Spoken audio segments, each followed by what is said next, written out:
Welcome to the Mind Your Wedding Business podcast. I'm your host, Kevin Dennis.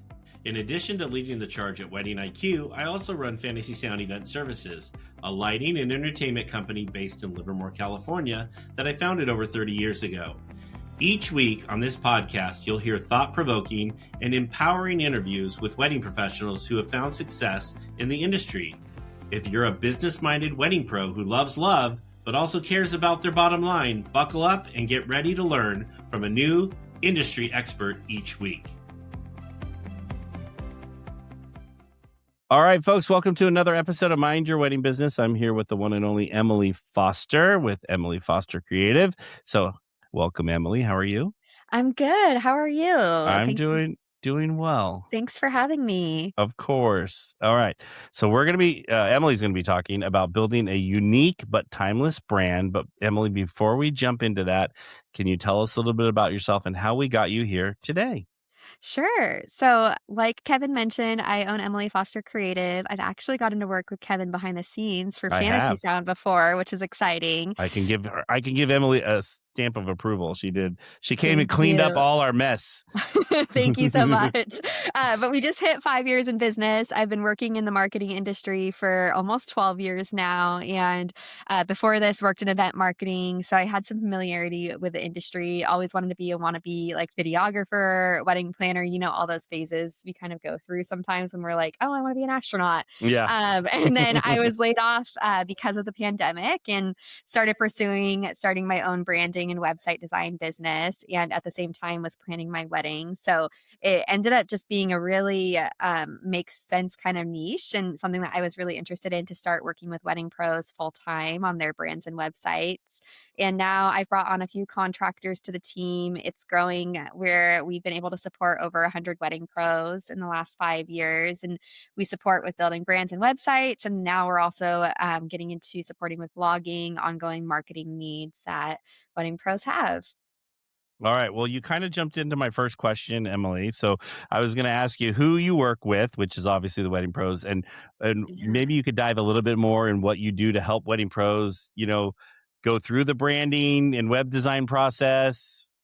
Yeah, definitely. I find that a lot of wedding pros struggle to talk about themselves and what makes them unique. Like when we start the strategy process with a lot of our clients, we're like, so what sets you apart? Or like, what do you do for your clients? And they're like, I'm a wedding planner in the Bay Area. And it's like, great. And so is like 7,500 other people. So really a lot of our process is about diving deeper. I am a huge brand strategy first kind of person. Like everything that Okay. we design has to make sense for your strategy for your business, which I think is something that not all of our clients have experienced before. Like maybe they hired a Fiverr designer or they did their own logo in Canva and they like didn't really go deep into who they're trying to attract and their market positioning. Hmm. So that's a big part of how we get started supporting them. And then kind of related to the topic of this episode, like unique but timeless branding, one thing I always focus on is like, how can we set you apart and bring more personality vibes into your brand? So, whatever we could do to make you look like you are in the wedding industry, but aren't in the wedding industry at the same time, because so many people fall into the trap of like pastel, calligraphy, like neutral kind of brands. Was just had someone on the episode today, and she's a wedding planner out of Nora Coley. She's a wedding planner out of Cleveland, and she said that's one of the things she tried to do when she was building her company is go totally different because everything Mhm. was pale pinks or soft blues, and like what can I do to make me stand out? And she said she really leaned into her personality, and then she goes, and then that's going to help her either decide do they want to work with her or not, based on, Mhm. and you can go from there. So it was very interesting. Yeah, I love that. That was one thing actually I was scared when I was niching in the wedding industry. I'm like, are people going to want different enough branding? Like, am I going to end up just making the same monogram over and over again with some flowers in it and it's Yeah. going to be soft pink? And thankfully, the majority of our clients aren't looking for that aesthetic. I always say we can do that aesthetic. Like, we can do neutrals and we can do kind of the classic look, but only if it makes sense for your brand strategy. Yeah. And I think a lot of people are really leaning into their personality and what they, what makes them tick, so to speak. Yeah, yeah, and that personality is so important even if you are growing a team and you have a bigger business in the industry. Like, if you have a team of 20 people, I think it's still equally important to have that kind of differentiation versus the Hmm. kind of hiding behind the corporate look kind of feel. Yeah. So that's a huge part of what we do, and then on the website side, making sure that everything actually makes you money and has an ROI. So, considering best SEO practices as part of it, making sure that your site is laid out so it actually converts your clients. And I really think that, like, in my dream world, I would only get on sales calls with clients who are a good fit. And I feel like it should be that way for everyone else. So it should be kind of this tool to weed out people who aren't a good fit as well, Yeah. through all of the messaging. Well, you gotta kinda do that as well. So, I Mhm. had, earlier this morning, I did a recording with Sandra Henderson, and she was talking about the inquiry process, and one of Yeah. the things she puts, when 'cause she was a wedding photographer, and she was saying how, I thought this was genius, but she loves tacos, and she would gauge people like that kind of dumb question she put on there, "Do you like tacos? Yes, no, maybe." Like, kinda, Yeah. and she goes, "And it always the people that did not like tacos were not my people." And I go, "That's such a Wow. random question," but I was like, and then I asked, "Who doesn't like tacos?" And she goes, "You'd be surprised. Not a lot of people like tacos." Wow, like, being honest about it too, I feel like I would feel the pressure with that question of, like, "Should I Yeah. answer yes?" Like I know, it's kinda interesting, Yeah. so, Yeah, so, like, tons of differentiation and strategy is how we approach it, and I think that's what makes it so much more important than just, like, a pretty logo for mm, wedding pros, I but agree. yes. Alright, Emily, so why do so many wedding pros struggle to create a brand that feels both distinct and long-lasting? Mhm.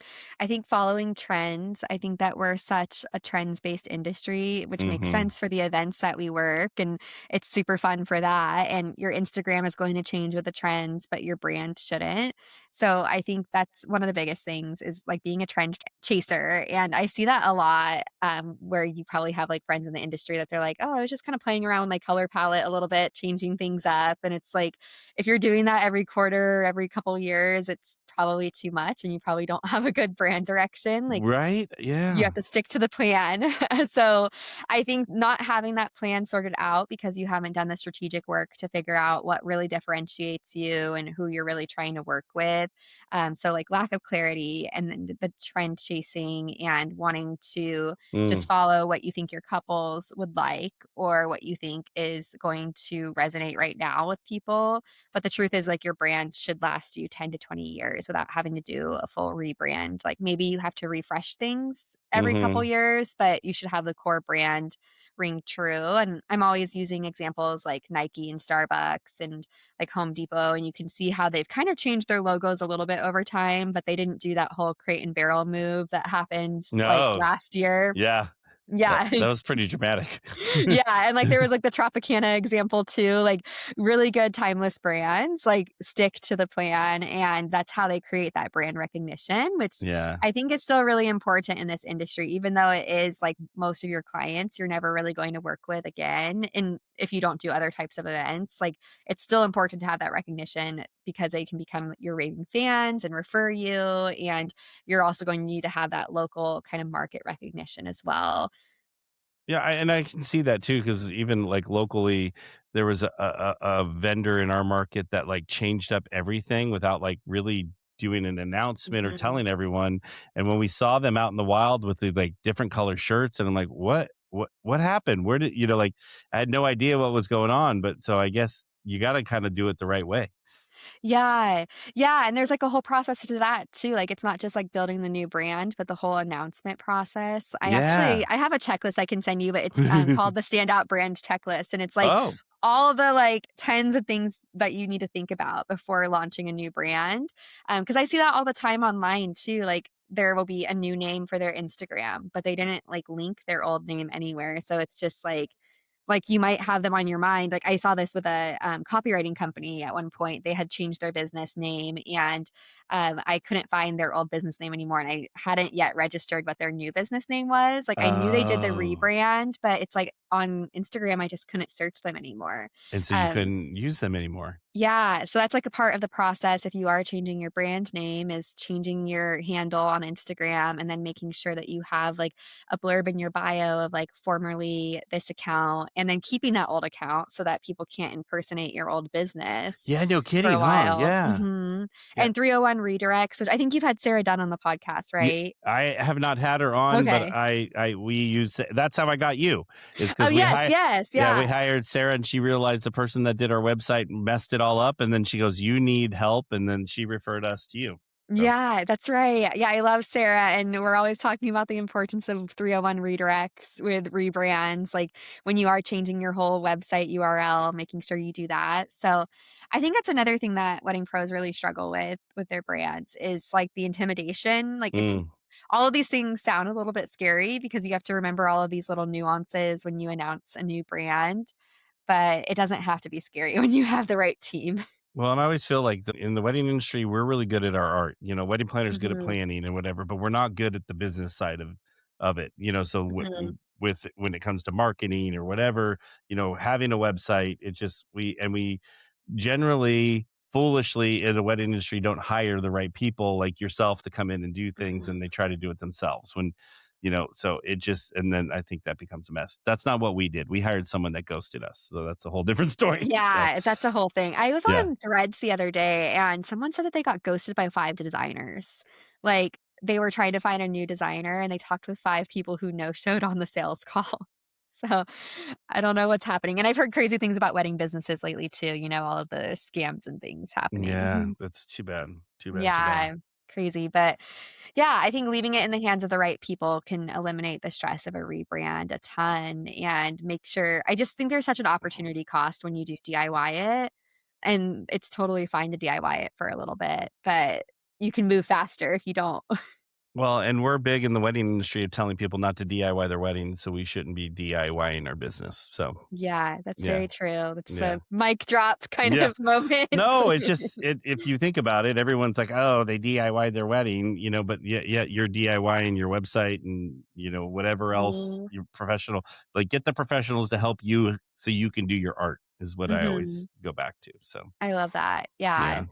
Yeah, and that is really fun selfishly for us, like, I like working with art every day, like, it's really Yeah. fun when we get access to more galleries from a client, and I'm like, "Oh, I get to arrange these on their website and live vicariously through these weddings that cost way more money than my own wedding." Yeah, it is fun. So, all Yeah. right. So, Emily, what are some big mistakes you see people make when trying to stand out with their branding? Mhm. I think, the trend following for sure, like, just Okay. hopping on something and that quickly dies, I think after, like, 2 to 3 years, like, I think some trends that you might have seen was, like, the circle logo with the flower ring around it, like, that was Mm-hmm. a really common one for a long time, or, like, deer antlers or, like, the gold gradients, drop shadows, like, anything that kind of feels, like, cool and avant-garde right now will probably quickly age your brand in a couple years. So there's really a fine line of being, exciting and adventurous, but then also making sure that it's timeless and will continue to work for you.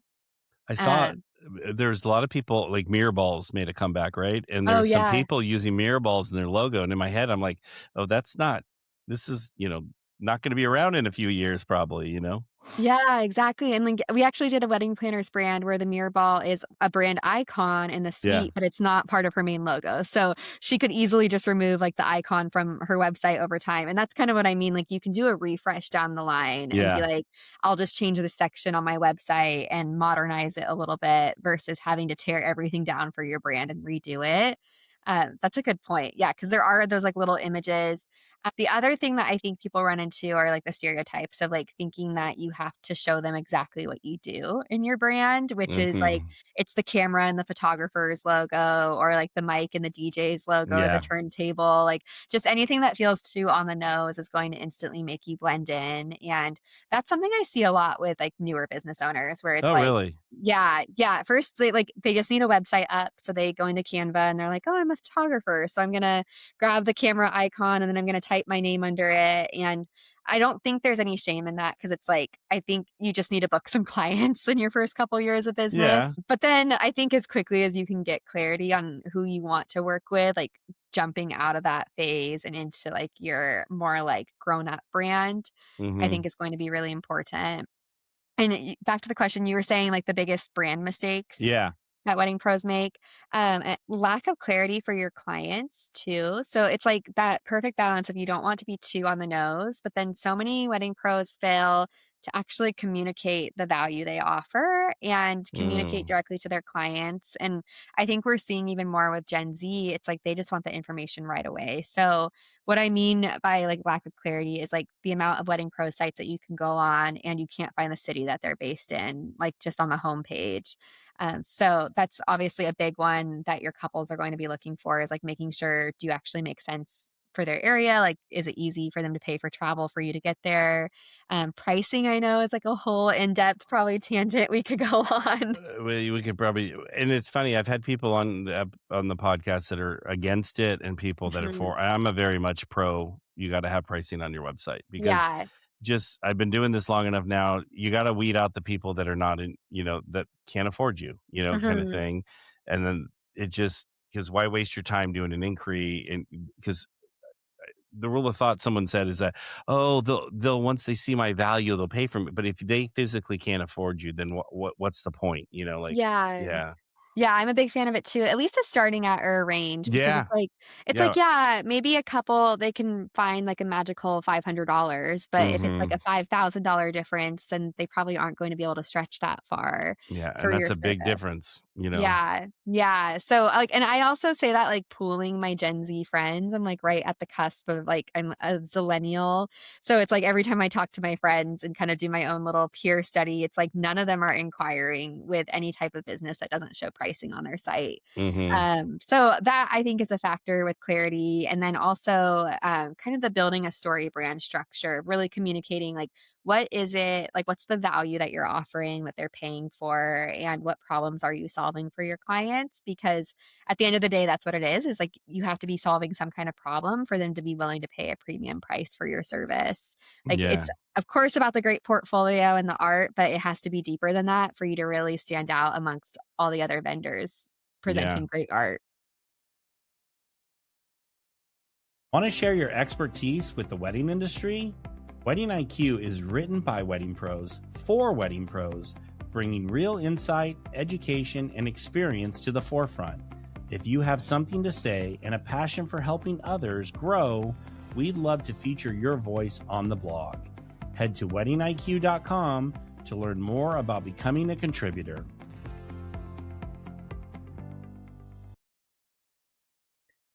Like, I feel like we talked about trends a lot, but when do they start hurting the brand?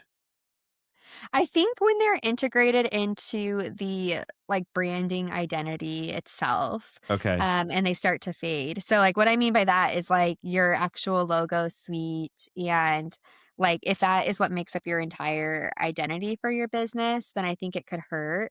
But I don't think it hurts at all when it's, like, social media, when you're, like, following a trend that makes sense. Okay. I guess, like, you could also kind of go Because that's down. short-lived? Is that why? Yeah, I think so because it's short-lived, like, if you're Okay. just hopping on, like, a Instagram trend, that's totally fine. If the trend doesn't make sense, though, like, on social media for your brand, then I think that's where it could also hurt, is, like, it could be a little bit cringe, and, like, cringe is something that Gen Z especially wants to avoid. So, Mhm. like, not just doing something because it feels like you should do it because of a trend, like, I know this is an older trend, but I was thinking about, like, when the Barbie movie came out and everyone was, like, using that meme of, like, Barbie driving in the car. Yeah. It's like, it makes sense for a lot of brands in this industry, like, would it make sense for, like, a law firm? Probably No. not, unless that's No. their vibe, Yeah. Yeah. so True. yeah, so I think making sure that you're just prioritizing the trends that align with something that you want to say anyway, and I think it comes back to storytelling too, like, if the trend Mm. fits as a part of that story that you're telling to your clients about the problem you solve and like how you can help them get their solution, then it works. But if it is Mhm. just kind of like kitschy and doesn't make sense for your messaging, then I would probably just leave it. Is there anything that you need to do to make your brand feel timeless instead of trendy? Yeah, I think making sure that you have a decent amount of balance in the color palette. So, like, whenever I'm telling people how to build a good color palette, making sure you have good contrast. So, even though we don't do like exclusively neutral brands, like, again, we will, but I really love colorful brands. So, a lot of our clients end up with some color in their brand. You still want to have some neutral colors in that palette, like maybe a black and a white, or like a navy and a gray, like a light gray or something. Mhm. So, having enough contrast that you can continue to use it over time, because one thing that will make your brand seem like not timeless pretty quickly is not having good color contrast to work with in your graphics. So that's a big thing.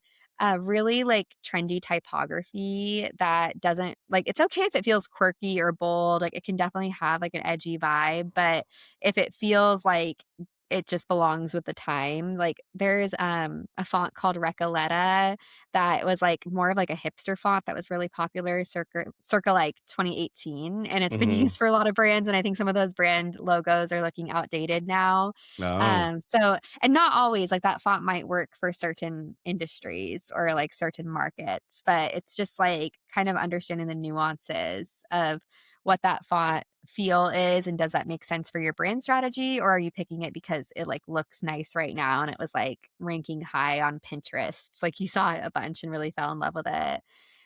So I think that's a sign as well that it's not timeless enough. And then that it doesn't make sense for your brand strategy, which I kind of said with the typography part. But if it really isn't speaking to the type of client that you want to attract, Mm, then I think it's a sign that it's not going to be timeless enough. that makes sense. And I was gonna say we both like, colored books on our Yes. bookshelves. I was Yeah. like, Emily's got a lot of colorful books. I got a lot of colorful books. I'm like, I love wait, organizing it that way. yeah, my wife actually did this for me. So Oh, that's so cool. yeah. Does she watch the home edit? No, I don't know where she got the idea. She Oh, went I to the love that. bookstore and she went to the used bookstore and she literally bought all these books behind me because of the color they like to do like the rainbow of color and That's so anyway, yeah. fun. Yeah, and Yeah, then I have oh, go everyone ahead. in the well, I was gonna say, and all the ladies in the bookstore, they were having so much fun putting it all together, and it Yeah. was my wife's idea. I'm like, "Give me little funny things to do on my back my backdrop." So, that was her idea. Yeah. I love that. I So, have, like, 4 IKEA shelves behind yeah, me of books. IKEA shelf. So, Yeah. gotta love I IKEA. only sometimes I sometimes lose a book. Like, sometimes I can't remember what the color is, and it Oh, takes how me a minute funny. to find it. Oh, that's funny. That's hilarious. Yeah. Alright. So, how can someone tell if their brand is attracting the wrong clients? Yeah, I think there are so many ways. No inquiries is obviously it's not really the answer to that question, because Okay. if you're attracting the wrong clients, then you're still attracting some clients. But I think that is a sign that the brand isn't working in terms of attracting clients, is that you're not like you're hearing crickets. And then on the topic of wrong clients, I think if you're getting on sales calls with people who are constantly confused about your pricing, that's a big Mm, one. And I think it can happen either way. Like, it can happen in the comments of like, ooh, that's like more than we thought it would be, or like, we can't really afford that right now, or like the price shopping kind of comments. But then I think it can also happen the opposite way, where you're like, you share your pricing with them and they're like, oh, that's great. Like, they're like pleasantly yeah. surprised. And then like you kind of feel like you left some money on the table. Like, that could be a sign that you seemed expensive to them and like you're actually a better deal. And like, so Oh. branding has to correlate so well with your pricing for it to make sense. And that's a conversation that I have a lot with vendors, especially like photographers, I noticed, where will do this, like, really high-end brand, but they're not quite ready to raise their prices to that, and it's like you have Oh. to kind of back it up with the pricing for people to understand why that makes sense. And I think a good analogy is, like, the shampoo aisle is, like, you wouldn't look at, like, a high-end shampoo bottle and expect it to cost $2. Yeah. And just, like, if you're looking at, like, Suave, I you're was not gonna gonna say, I be just thought of Swap. Yeah. Yeah, it's, like, more of that casual branding, like, you're not expecting to pay $25 for that bottle No, of shampoo. no. But it's like, sure, the ingredients are a little bit better. Same thing with wedding pros. Like, sometimes the talent is only kind of like nominally better, but if you have a great brand to represent it, then it can do a lot for you.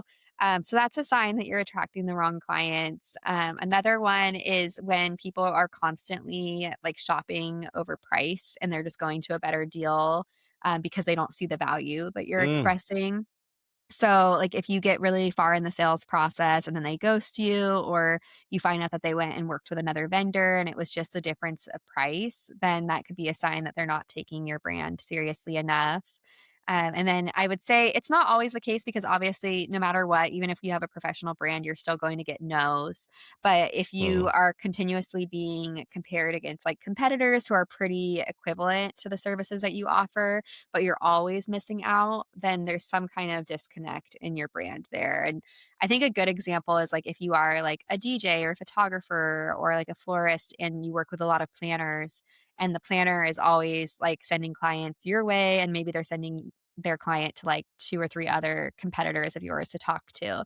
If there's a reason why those clients are consistently booking your competitors, and you might want to take a look at your brand and figure out, like, are you mm, sharing enough of that messaging, not only just in the brand identity, but also on your website, in the messaging, and then translating that same kind of brand messaging into your sales calls too, because everything has to feel cohesive for it to yeah, work. yeah, it really does. Yeah, All yeah. right, what role does a website play in, like, reinforcing and or, like, I guess, hurting a brand? Yeah, it plays a huge part. It has to be cohesive. Like I've thrown around a lot of words like messaging and websites and conversions and everything. One thing I talk about is like the 5 pillars of an elevated website, and one of the pillars is branding because I think in this industry a lot of times we're actually so website focused. Like we're like, "Oh, I need a website. Like my website needs to look better." And we don't think about the brand. So Yeah, it's I like agree.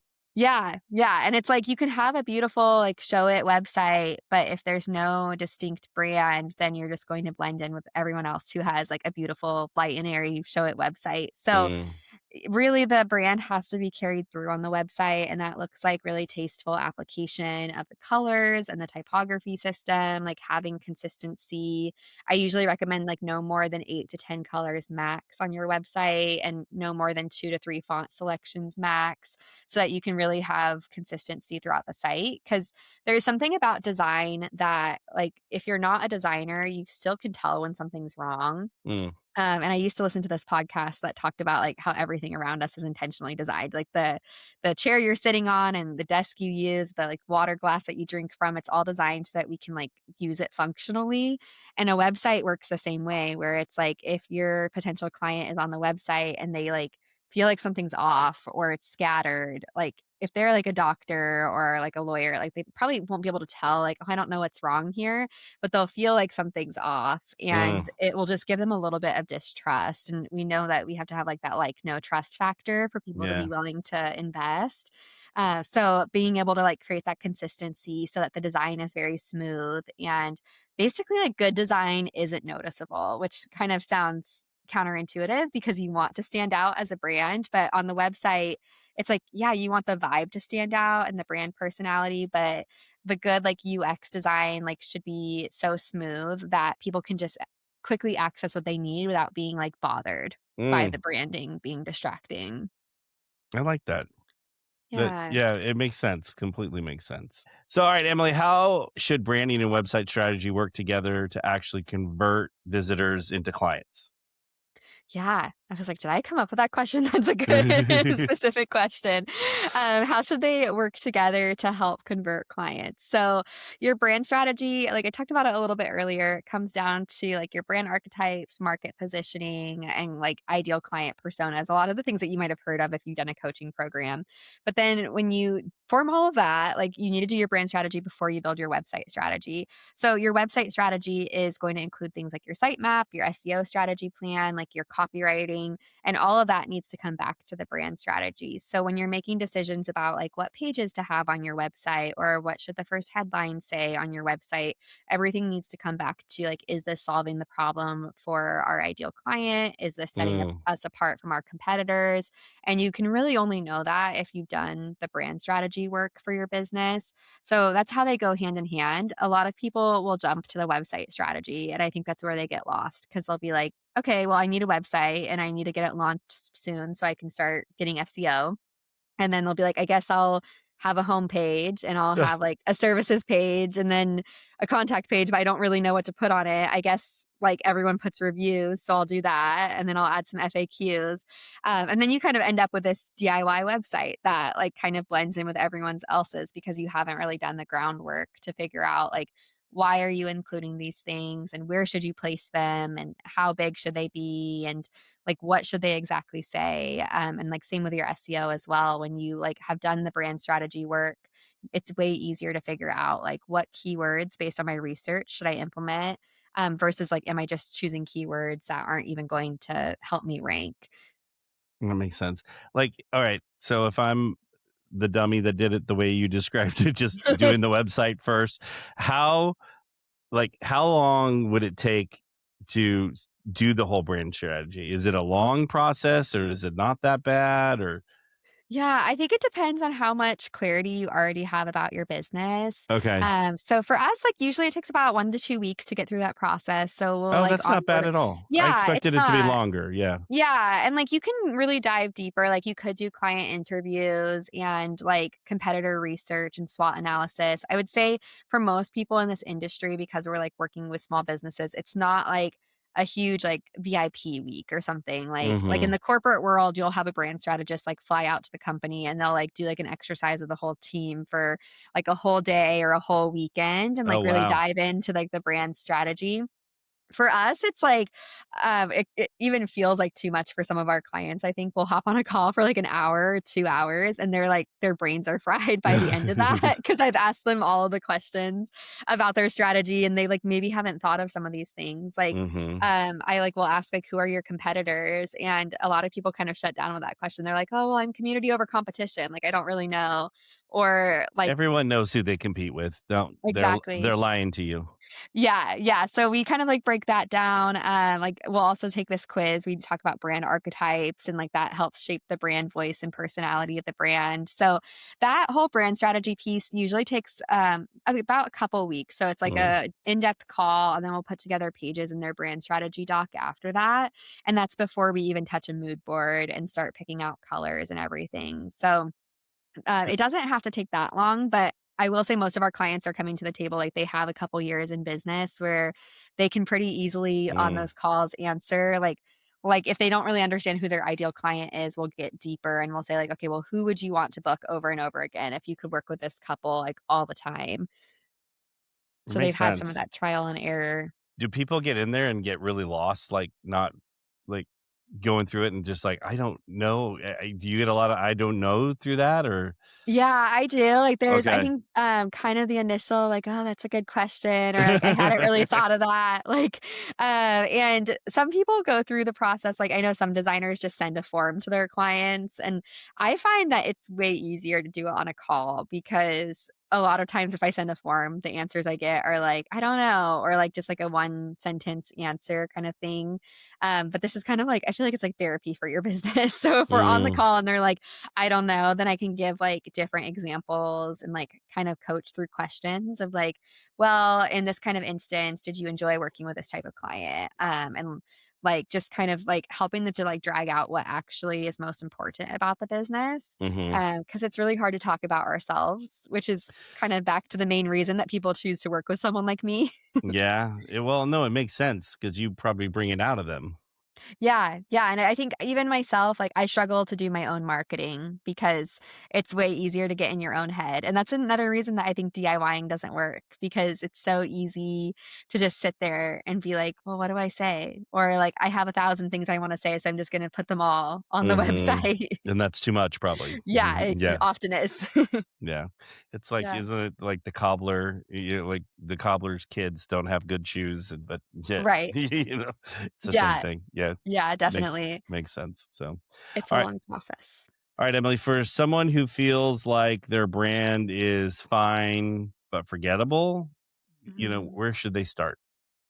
I think they should start really digging into what sets them apart in their services. So, like, before trying to create a brand that just looks different for the sake of Mhm. looking different, like, figure out what is different about your talent or your offerings, or even like your processes and your systems that makes people want to work with you. So, like, reading past reviews, I think doing client interviews if you can, like taking a client out for coffee or like reaching out and like finding out like why they booked you and really leaning into that will help you understand, like, okay, this is maybe a competitive advantage that I have in the market. And then from there, like, it's kind of sounds like a cop out, but I think really hiring a good brand strategist and Mm. branding team that can help you is going to be it's going to be the It's easiest way time wise. It might not be the easiest way budget wise, but it is the easiest way to get out of your own head and be able to create something different. probably the quickest way too, right? Yeah, I think Yeah. it's the quickest way, and, like, the quickest way to get it done right. Because, like I mentioned earlier, a lot of people invest in, like, a Fiverr designer, and that can be really tough. Like, I'm sure there's incredible contractors on Fiverr sometimes, but typically what you see is, like, the DJ company, like, reaches out to a designer because the whole brand will cost, like, $400, and then they're like, "Okay, I need a logo for my business," and the designer's like, "Okay, tell me what to do, and I'll design it," and then you end up with a logo that's, like, kind of subpar and forgettable again. Yeah. So I think really making sure that the design team that you work with or the marketing team like has some kind of strategy process where they're asking deeper questions and they're not just taking like the orders that you're giving. That way you can actually end up with a brand that feels different. And making sure, I think the biggest thing is making sure you're aligned on processes as well. Like that is something involved in their process. It's less about true style because I really believe that a good designer can design in any style, and that's something that we strive to do is, like, if it's, like, dark and moody or bold and Mhm. edgy or, like, whimsical and playful, like, we can still do that kind of aesthetic, and that's not every designer can do that, so that's maybe where you do pay attention to portfolio a little bit, Mm. but knowing that a really talented designer that leads with strategy will get you to that end result, through the right collaborative process. Want to do more than just listen to the conversation? We're always looking for wedding pros to join us as a guest on the Mind Your Wedding Business podcast. If you have insight, experience, or lessons to share, we want you behind the mic. Apply to be a guest and come mind your business with us. All right. Just came to my head while you were talking about all this, but like, what has AI done to your industry? Yeah. I think, Because like yeah, go well, ahead. well, it was when you said like I can hire someone on Fiverr. I'm like, you could tell, Claude or ChatGPT, any of these to do this for me, and it's going to do it, but it's going to not be Yeah. right. I would imagine. Yeah, it's true, and it's funny, the only time that I've used AI to create logos is for, like, presentations when I'm trying to give an example of an AI created logo. Oh, I love it. That's smart. Yeah, and it is really an interesting study, actually, my assistant that helps with our social media, she did a great post a while back, for like, we designed this really cool, bold, maximalist brand for a bridal seamstress, Mm-hmm. and then she also went into ChatGPT and she, like, asked it to create, like, bridal seamstress logos, and it looked, like, so basic and, like, didn't stand out. So, in terms of AI, like, I feel like a lot of us, like, I can't completely say, like, we're recording this in 2026. Who knows Yeah. what AI will become in, like, 3 or 4 years. Or in by the end of this year. Yeah, even by the end of this year, but I think that the major things that I really like, knock on wood for all of our sakes for our job, but I think that I don't think AI will be able to have the human clarity and the storytelling aspects that a brand requires. Mm-hmm. So I think similar to a fiber designer, I think it will always only be able to take your orders and again, remember some things about your brand and then create from there.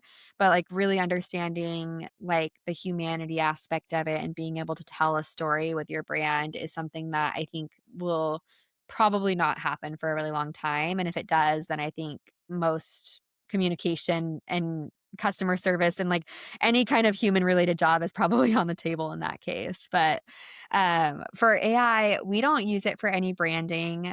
We don't use it for website design right now. And then like we use like ChatGPT and things for like outlines sometimes, Mm-hmm. like brainstorming or a blog. But that's pretty much the extent is like just kind of ideation right now, and that's what it's Yeah. done. Have you had to like go in and clean up someone's AI mess that they started with AI and then they realized it wasn't going well?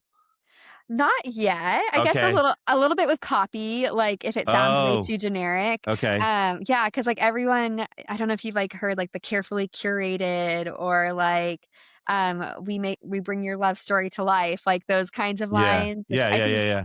at some point, a human actually wrote that because that's why it's in AI now, Yeah, but exactly, yeah, exactly. but I think that's the biggest thing that I've seen is, like, having to, like, rewrite some copywriting because it Mm, sounds way too generic.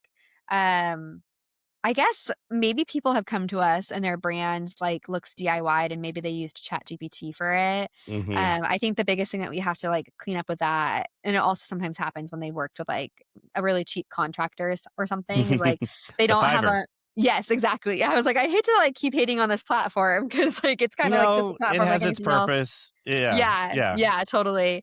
One thing we run into though is the logo that isn't functional. Like, we can't use it on the website because it's too blurry, and it's Oh, I don't know if you've seen that from, like, DIYers where it's like it has a white background, so you can't place it on anything, and it's just really inflexible, so sometimes we actually have to go, like, recreate the logo, like, trace it, vectorize it, which, like, vector files are basically like it's like an editable file that you could scale it up as big as a billboard or, like, scale it down as small as a pen, and it would still mm. look really high res.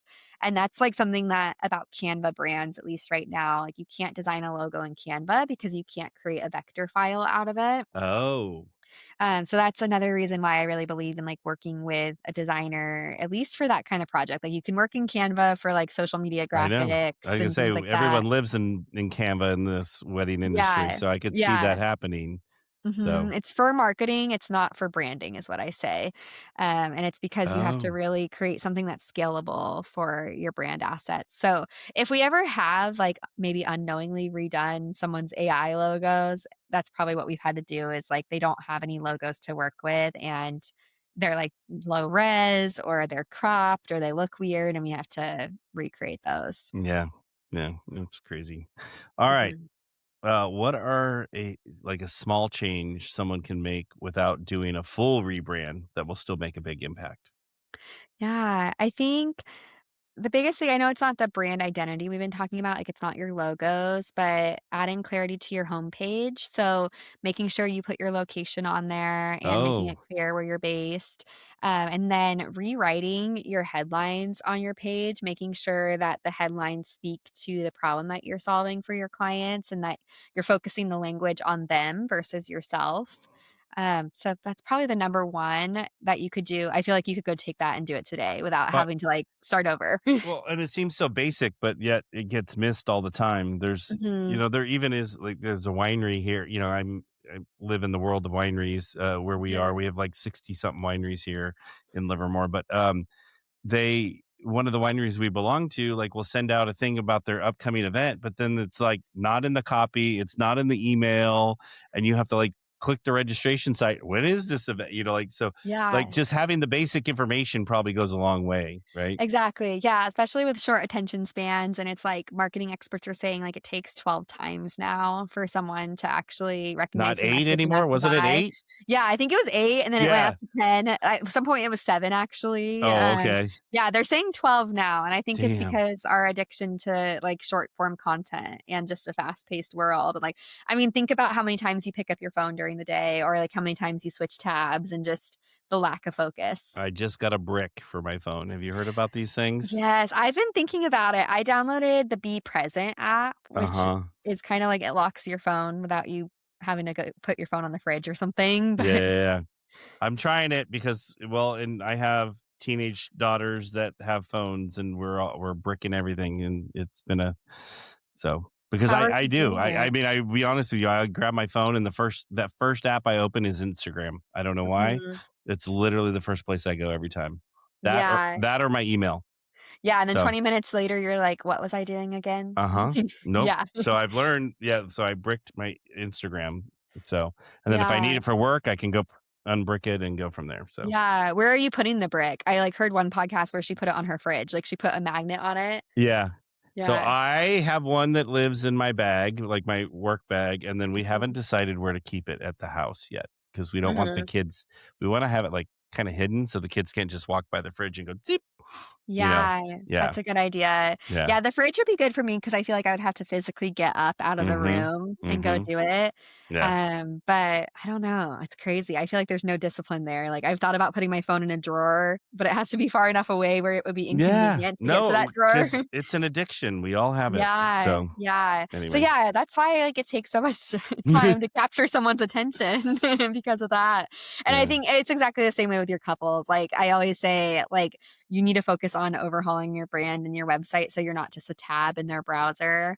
Because at the end of the day, like, they're making these decisions probably when they're tired, like, probably at night or during a lunch break or, like, we did so much vendor shopping, like, on the way to venues. Like, we would go to a venue tour and, like, in the car, I would be on my phone looking at, like, the planner that we needed to book or a series of DJs, and Mhm. they just, like, have such minimal time, and they're making those decisions while they're exhausted, and so you have to find something to capture their attention so you don't just seem like one of the 5 tabs that they have open. Yeah, yeah, makes sense. Yeah. All right. We're getting close to our time, but before we do, I just wanted to ask, what does a truly effective brand do for a wedding business long term? Yeah, long term, it makes you more money, like, you get an Oh, ROI on it. Like, I think that's, like, obviously, like, the one that, like, people want to hear that is true, like, as yeah. eventually you build the brand recognition and you get positioned as the expert in your field, and I think Fantasy Sound's a great example of that, like, the brand that you've built over time and the recognition that you have, and it's recognition not just with your potential clients and your past clients who can refer you, but it's also, like, your vendor partners and Mhm. the entire market as a whole. So it gets you recognized, and that is going to continue to bring you an ROI for years. Like when you can become a household name in this industry, like that's incredible for your potential to either sell the business down the road or to continue to hire to like create more of an empire and like have other ventures. I know I use the word empire. I feel like it's a little bit becoming like a girl boss kind of term now. It is. um but it really is, like, it opens the gateway, like, if you want to get into something like education in the future or start a podcast or, like, start a coaching program or something, like, or start another niche of services, like being able to expand beyond whatever kind of vendor type you're doing.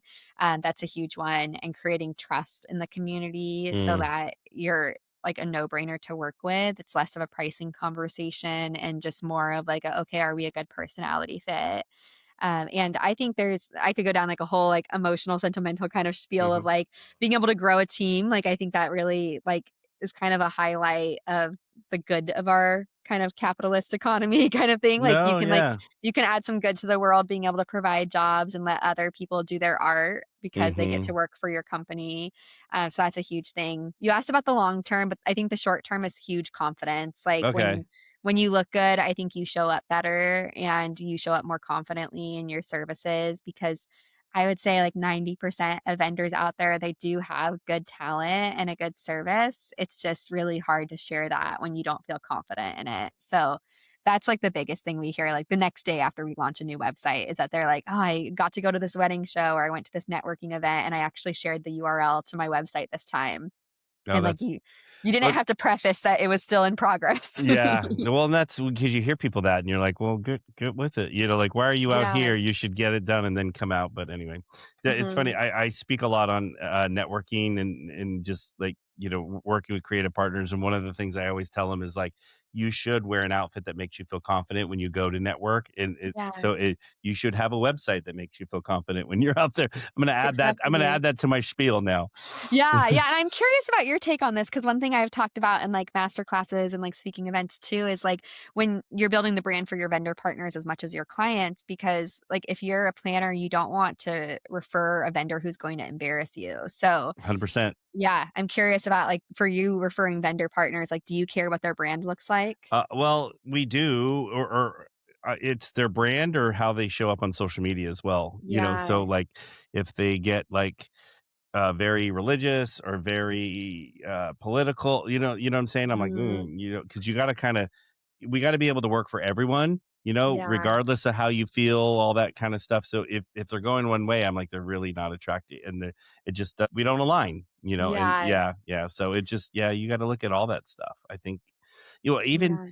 even like on the day of, and this is going to sound, but like you're working with them on the day of the wedding, are they a shit show? Are they showing Mhm. up and causing more problems, or are they a problem solver? Are they, Yeah. are they prepared? Because this sounds ridiculous, but a lot of times we'll work with florists and they show up and they don't have like the carts to get their flowers there. And they're like begging everyone, can I borrow your hand truck? It's like, no, we're using our, like, Yeah. so get the little simple things you need to do your job, not just the flower part of it. You got to think of, the right truck and the right, Mhm.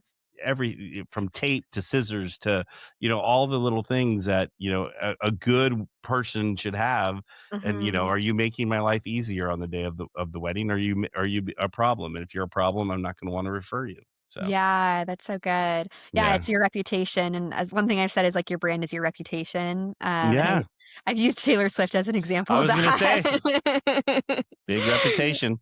Yeah, I think your team and I were very excited when Showgirl Yes. came out last fall. Yes, they they Yeah. they do love themselves some Taylor Swift around here. Yeah, So it wouldn't be a Emily Foster podcast interview if I didn't bring up Taylor Swift somehow with a DJ. there you Yeah. go. Yeah. No, I'm team Jason Kelsey in this whole I see Taylor. your little Yeah. Kelsey background. Yeah. I Like, have him right yeah. over there. Yeah. Yeah. I do. For some reason, I'm not a Philadelphia Eagles fan, but I just love me some Jason Kelsey. He just is my favorite. So Yeah, I love yeah. that. Actually, when you were talking earlier about the brick and your daughters, Yeah. their daughters aren't even that old, but I've heard Kylie Kelsey say that they're gonna have a rule when their daughters get older that they're going to have just that like a cell phone that's the house phone, and Yeah. they keep it on the kitchen island. Yeah. So their daughters can check social media, they can like text their boyfriend or their friends, but they have to be at the kitchen island to use it.